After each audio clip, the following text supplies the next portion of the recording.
গণপরিবহনে নারীদের সুরক্ষায় broadcast journalist centre ও switch Bangladesh foundation যৌথভাবে চালু করল হেল্প নামের একটি নতুন app.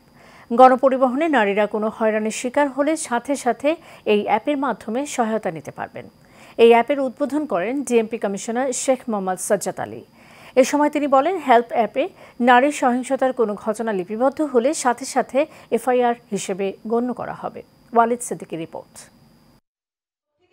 Broadcast journalist centre switch Bangladesh ফাউন্ডেশনের পরীক্ষামূলক পরিষেবা হেল্প অ্যাপের মাধ্যমে গণপরিবহনে যে কোনো যৌন হয়রানির ঘটনা রিপোর্ট করা ও জরুরি সহায়তা পেতে পারবেন নারীরা।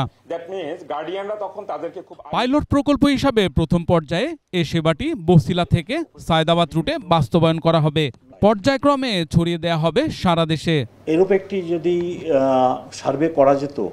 উদ্বোধনী অনুষ্ঠানে প্রধান অতিথির বক্তব্যে ডিএমপি কমিশনার বলেন, নারী নির্যাতনের যেসব ঘটনা মিডিয়াতে আসে মূল সংখ্যা তার চেয়ে কয়েক গুণ বেশি।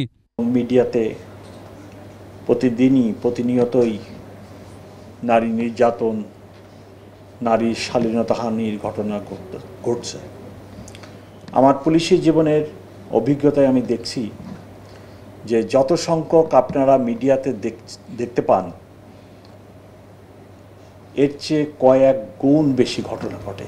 ডিএমপি কমিশনার জানান, হেল্প অ্যাপে কোনো নারী নির্যাতনের শিকার হয়ে অভিযোগ করলে তা পুলিশের নথিতে অভিযোগ হিসাবে তালিকাভুক্ত হবে, যা নিয়ে পরবর্তীতে পুলিশ বাদী হয়ে মামলা দায়ের করবে।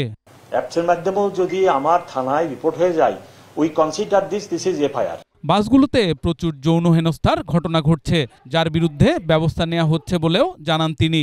বাসগুলো ওভারক্রাউডেড, মেয়ে এবং ছেলেরা পাশাপাশি বসে, এখানে মেয়েদের জন্য রক্ষিত সিটও রাখা হয় না। Walid Siddiqui, Asian television, Dhaka.